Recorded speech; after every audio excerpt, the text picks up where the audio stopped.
Hello student, welcome to EPG Pathsala. I am Dr. Ajit Jaiswal from Department of Anthropology, Pondicherry Central University. Today we are going to discuss about a modules entitled Physical Performance and Environmental Stress under paper titled Physiological Anthropology. In these modules, the important objective of these modules are as follows. This particular course provide introductory information to the field of physical performances and environmental stress. The study of these modules enables the student at postgraduate level to understand the role of environmental factors affecting performance of the person. As we all know that the champions are made by either nature or nurture. That is the question which intrigues many a people even to these days. It could have been possible that when science was not as advanced as it is now, champions could have dependent on sheer talent to excel.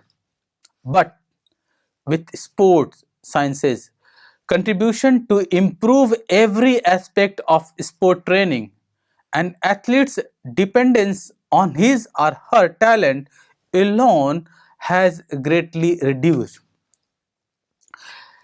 Penetration of information technology and highly scientific training programs and monitoring has put those with the will to train and work with such resources in the more or less even platform with those who may be talented but do not depend on planned and systematic training as much.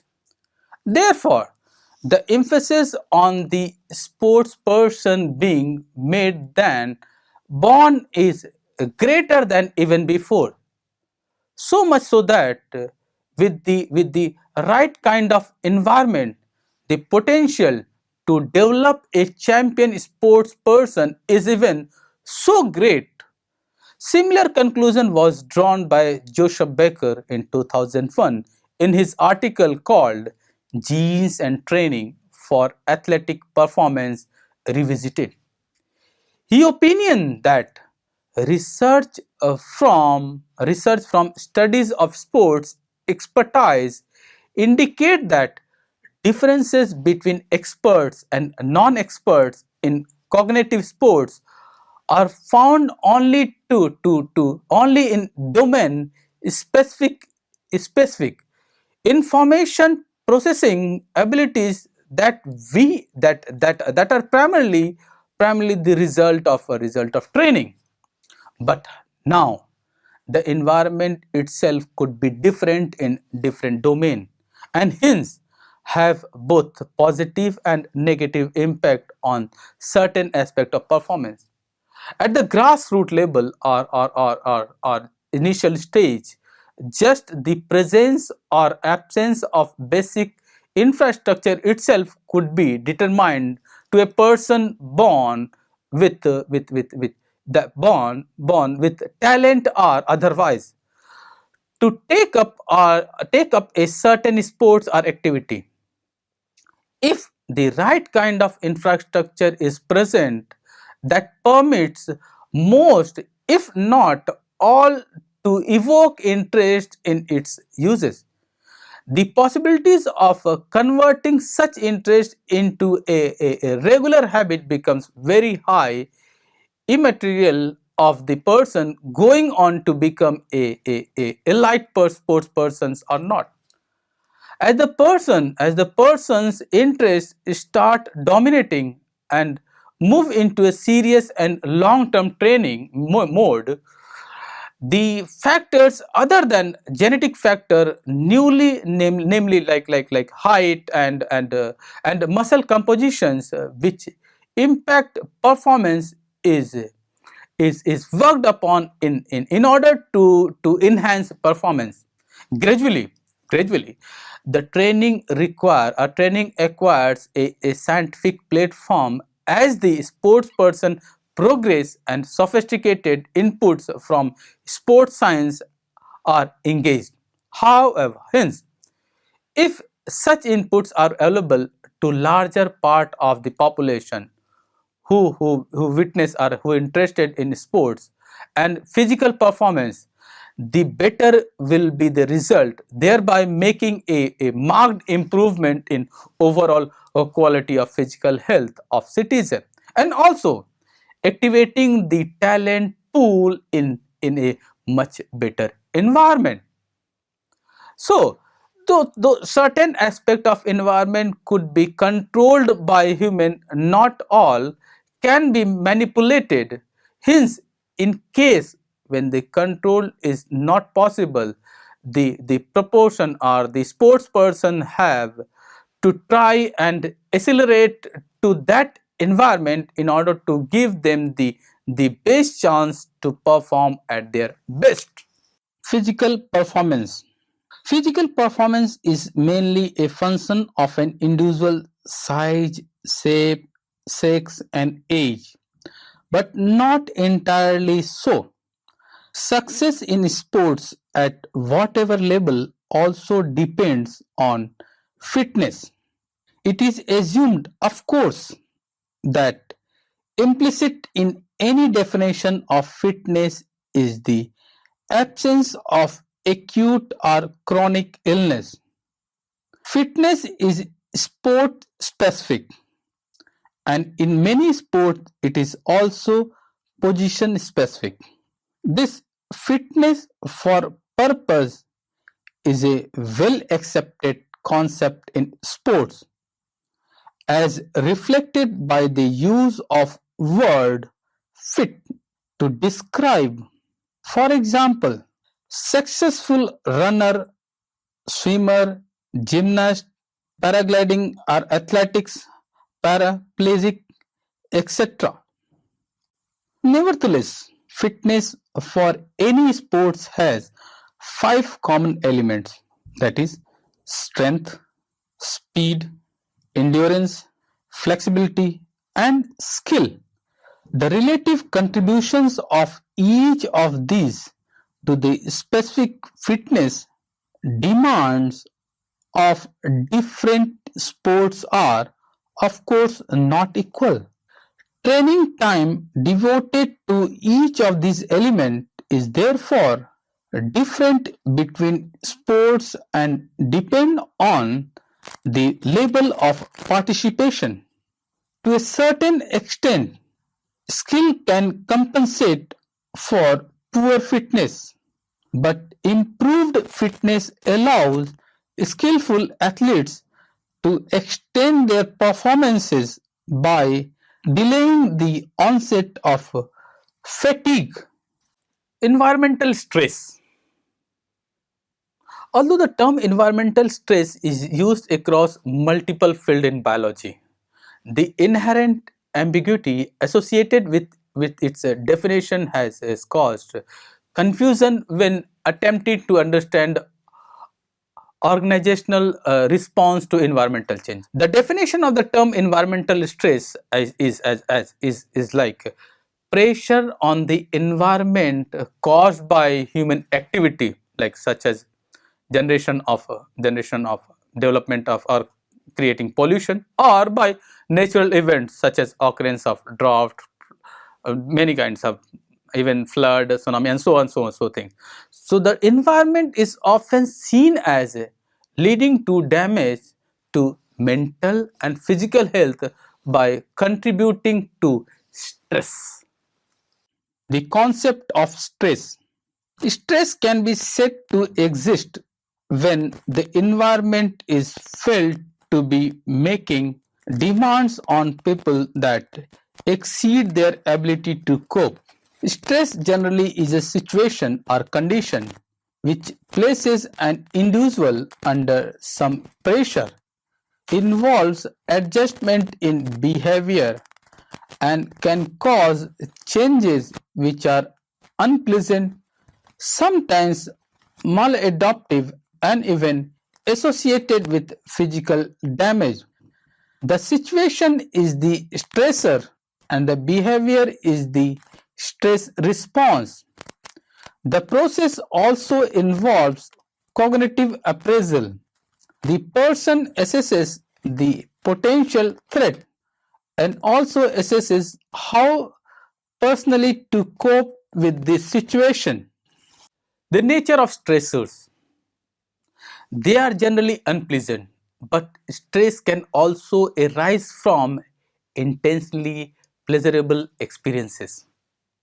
Usually, a lack of control is important in stress situations.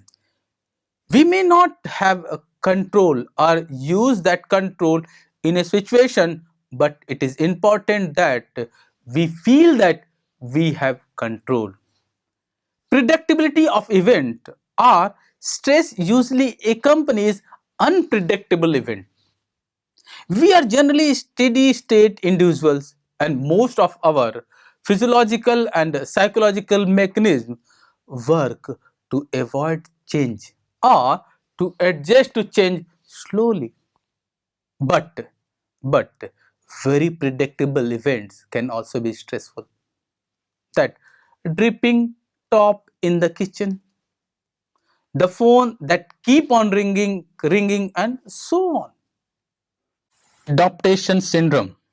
Stress produces an alarm reaction when adrenaline and non-adrenaline are released into the bloodstream. This is followed by a resistance phase when glucocorticoids are produced and high metabolic rate is maintained.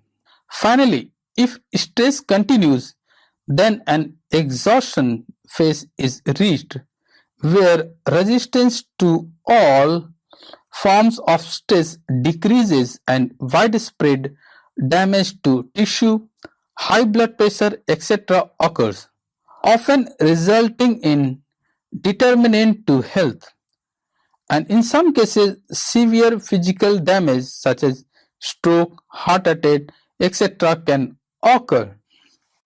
The actual physical and psychological changes depend on the individual and their personal experiences and appraisal of a situation, but generally an increased level of tension, anxiety, and depression are frequent signs of stress.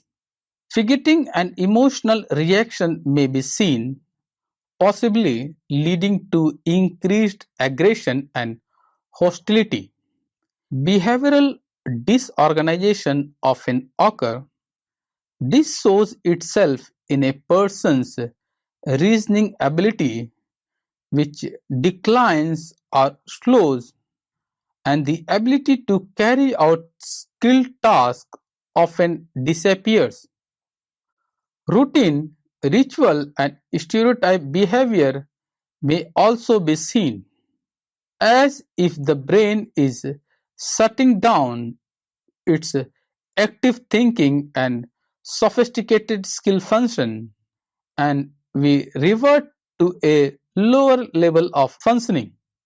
Long term, however you define it, stress often result in maladaptive coping strategies, substances abuse, etc. Prolonged stress may result in physical or mental health problems. Environmental factors affecting performance. Kimberly D. Anadal has extensively dealt with the factors affecting performance and classified them as follows. First, hot climate. Second, cold climate. Third, synthetic and natural grass surfaces. Fourth, pollution. Fifth, altitude. Let me give you some information regarding hot climate, hot environment. The core temperature of the athletes will increase while exercising in hot environment. This may result in decreased athletic performance when environmental temperature are high, essentially due excessive loss of body fluid and impaired thermoregulation in extreme environment. Athletes with a smaller body size will produce and store less heat than their heavier counterpart. When a player exercised in an environment that created a core temperature greater than his or her accepted body temperature, the player's body innately anticipate an undesirable rise in core temperature. Just as the hot environment can negatively impact performance, exercising in a cold environment has been found to influence performance as well. One major concern of exercising in the cold is the effect cold air has on the pulmonary system. Exercise-induced bronchospasm can lead to a higher ventilation rate due to the constriction of the airways as a result of the dry and cold air being breathed in. This leads to a higher exertion and a decrease in performance. Unlike in warm environment, heart rate decreases in cold weather due to the body's attempt to retain heat through vasoconstriction. Similarly, when we talk about synthetic grass versus natural grass, an increasing number of athletic fields are being installed as artificial or natural turf to take the place of a regular grass field. According to the Synthetic Turf Council in 2009, more than 1,000 fields were being installed each year, while in the same group of primary pollutant as carbon monoxide and nitrogen oxide is another pollutant. Particulate matters. Particulate matter is made up of all the small or large solid or liquid particles that float around in the air. The most influential particles are those less than 10 micrometer in diameter, also referred to as PM10. These particles are associated with deteriorated lung functioning and damage to the respiratory system. Similarly, at high altitude can significantly influence the performance of an anaerobic athlete. Although the amount of oxygen available does not change as altitude increases, the partial pressure of the oxygen decreases. Normal partial pressure of oxygen at sea level is 159 mmHg. Climbing up to 2000 meter, the POT, or what is called partial pressure of oxygen, dropped to 125 mmHg, and at 400 meter it dropped even further to 97 millimeter Hg. This drop in the partial pressure of oxygen creates a hypobaric hypoxic environment. A hypobaric environment has a reduced barometric pressure, while a hypoxic environment shows a compromised delivery of oxygen to the tissue. Physiologically, a hypoxic environment causes a decrease in the pressure gradient across cell membrane, making it harder for the tissues or the body to take up and utilize oxygen. Ambient environmental stressors. Almost any aspect of the physical environment has been examined as a potential threat or ambient stressor. Some of the most interesting and important ones are like light, air, etc. Light. We are becoming more aware of light effect on behavior. Seasonal affective disorder is one such effect, what is called as SAD or SAD. SAD is associated with the overeating and oversleeping and seems to disappear more or less spontaneously in spring. Perhaps it is a sort of mini hibernation process, a legacy of our animal past. The main physiological effect of light seems to be on the production of melatonin. Phototherapy, giving a patient a couple of hours of artificial sunlight, seems quite effective. Generally, changes which affect our experiences of light and dark hours have noticeable effect on behavior. Shift work and jet lag are two examples. Similarly, air quality has been much studied and is becoming more of a green environmental tissue. Topic studies include in this are effect of wind, ionization, air pressure, and the effect of specific pollutant. Let's discuss about wind. Is air movement? There is a much natural variation in wind, including changes in speed and turbulence. It is a natural phenomena, but building may cause channeling and eddying of wind, which can be stressful in substances. When I was an undergrad at Dune University, we had a hall of residence which consisted of three distinct blocks built onto a sloping hill. This means that one of the blocks stood away from the rest and was supported on concrete stilts or legs. The building was positioned so that the prevailing wind cut across the main block and was funneled to this slit supported block, and the wind picked up speed as it went. So, virtually we can say that overall the imagination is as such. All our skin sensors are used to detect wind. Pressure receptors, temperature and humidity detectors.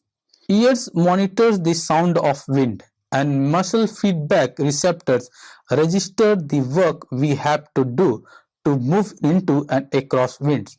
When we discuss about the effect of wind on behavior, Somers and Moss exemplary work on the effect of climate on behavior. Many studies are correlated and look at general record of behavior and seek association with climate pattern. Similarly, when we discuss about the ionization, here the important point is the splitting of air molecules into positive and negative charged ions.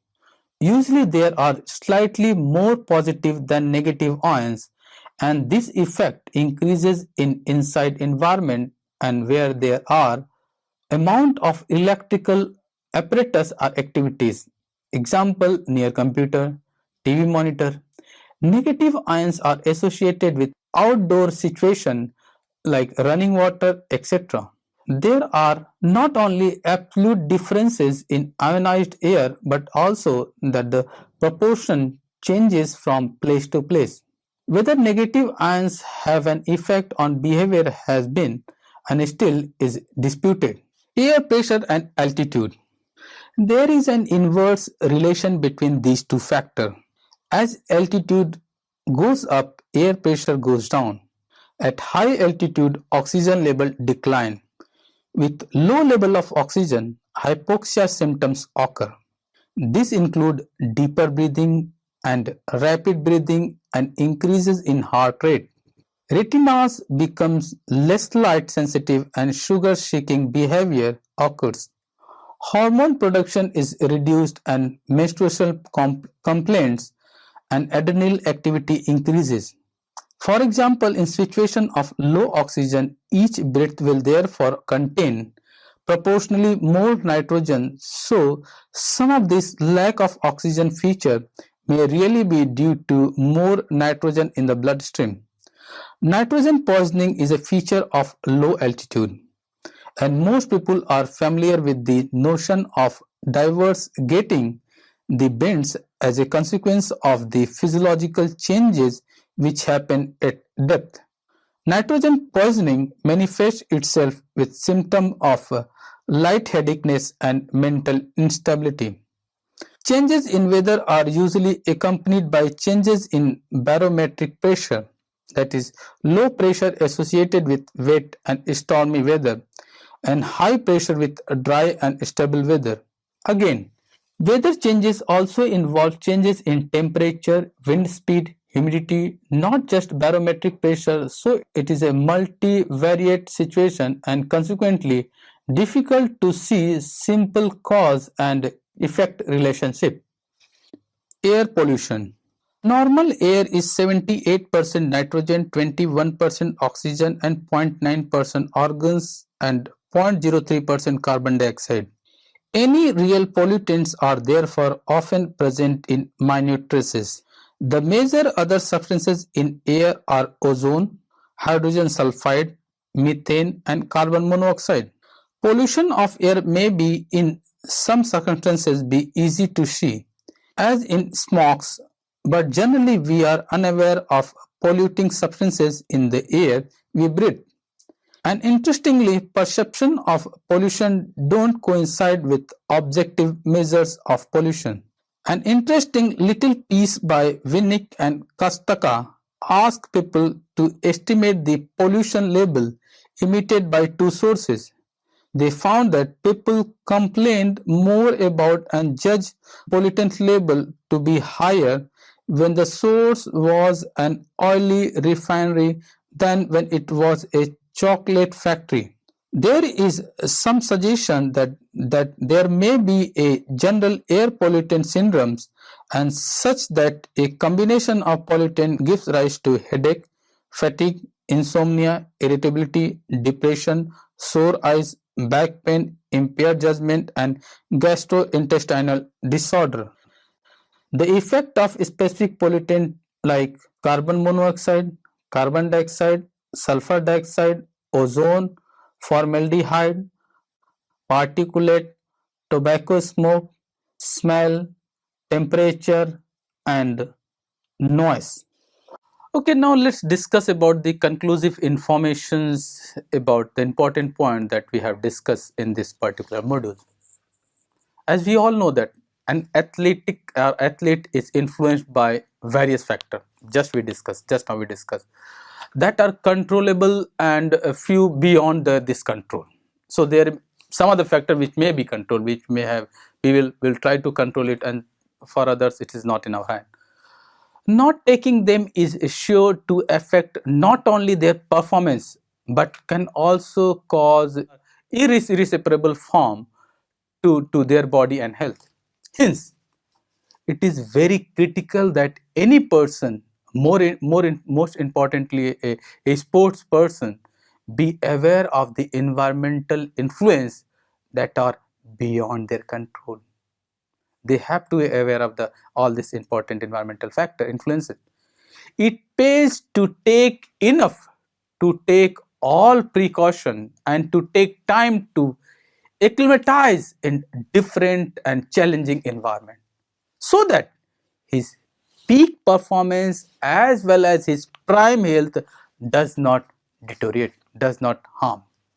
So ultimately, after discussing a complete informative information about this module, so dear student, now let's try to summarize what we have learned from this module. As we all know that environment in which an athlete train and their ability to adapt to the training and performance environment has a great role in the success of an athlete.